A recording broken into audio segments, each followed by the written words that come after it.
দেশের সর্বোত্তরের জেলা পঞ্চগড়ে বেশ ভালোভাবেই জেঁকে বসেছে শীত।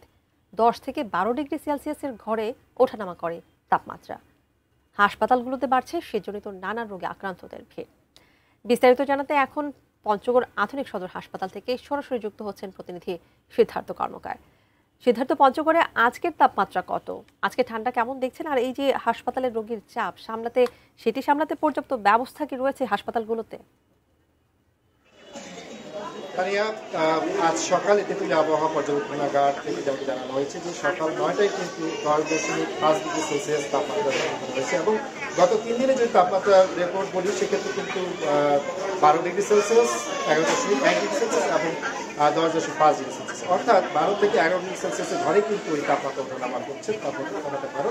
তো এই কারণে তীব্র শীত এবং উত্তর দিক থেকে ধেয়ে আসা যে বাতাস, এর কারণে কিন্তু যে শীতজনিত নানা রোগে যে শিশু এবং বয়স্করা এদের কিন্তু ভিড় বেড়েছে পঞ্চগড়ের বিভিন্ন হাসপাতালগুলোতে। আমি দাঁড়িয়ে রয়েছি পঞ্চগড় আধুনিক সদর হাসপাতালে। এখানে আমি যেমনটি দেখতে পেয়েছি সকাল থেকে এসে যে আসলে বহির্বিভাগে বিশেষ করে যেখানে সাধারণত 700 থেকে 800 শিশু বা সাধারণ রোগী যারা চিকিৎসা নিতে আসছেন সেখানে কিন্তু এখন দেখা যাচ্ছে যে 1400 থেকে 1500 রোগী তারা কিন্তু চিকিৎসা নিতে আসছে।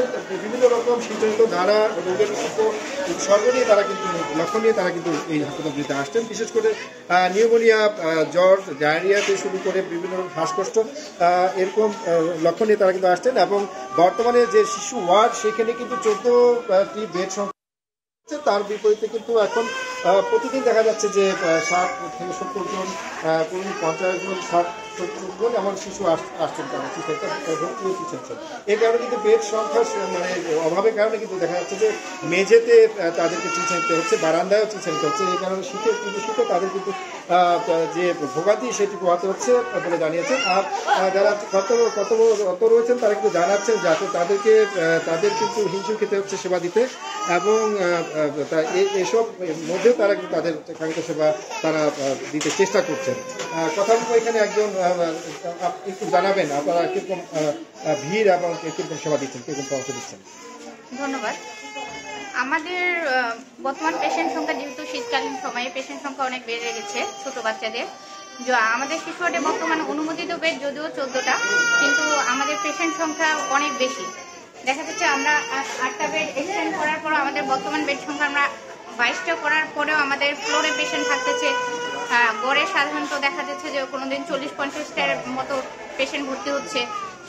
এদের মধ্যে বেশিরভাগ বর্তমান শীতকালীন যে সমস্যাগুলো, নিউমোনিয়া, শ্বাসকষ্ট, ডায়রিয়া, এই জন্য তো পেশেন্টেই আমরা বেশি পেয়ে যাচ্ছি। তো আমাদের পরামর্শ অবশ্যই অভিভাবকদের প্রতি থাকবে, যেহেতু ছোট বাচ্চা তাদেরকে একটু আপনার শীতের মধ্যে একটু সাবধানে রাখবেন, গরম কাপড় পরাবেন, সুষম খাবার খাওয়াবেন, বাচ্চাদের প্রতি একটু বেশি যত্ন নেবেন। বয়স্ক এবং যারা বাচ্চা রয়েছে তাদের জন্য পরামর্শ থাকছে, এটা তাদের জন্য। ধন্যবাদ আপনাকে। তানিয়া, তিনি যেমনটি জানাচ্ছিলেন যে আসলে এই হাসপাতালগুলোতে কিন্তু এই যে রোগীদের বাড়তি রোগীদের চাপ, এর কারণে কিন্তু যে স্বাভাবিক যে সেবা সেটি নিতে কিন্তু সেবা দিতে কিন্তু হিমশিম খেতে হচ্ছে কর্তৃপক্ষকে। তো সবকিছু মিলিয়ে যে রোগীদের সঙ্গে বেড়ে চলেছে হাসপাতালগুলিতে। তো এই ছিল আমার কাছে পঞ্চগড় থেকে।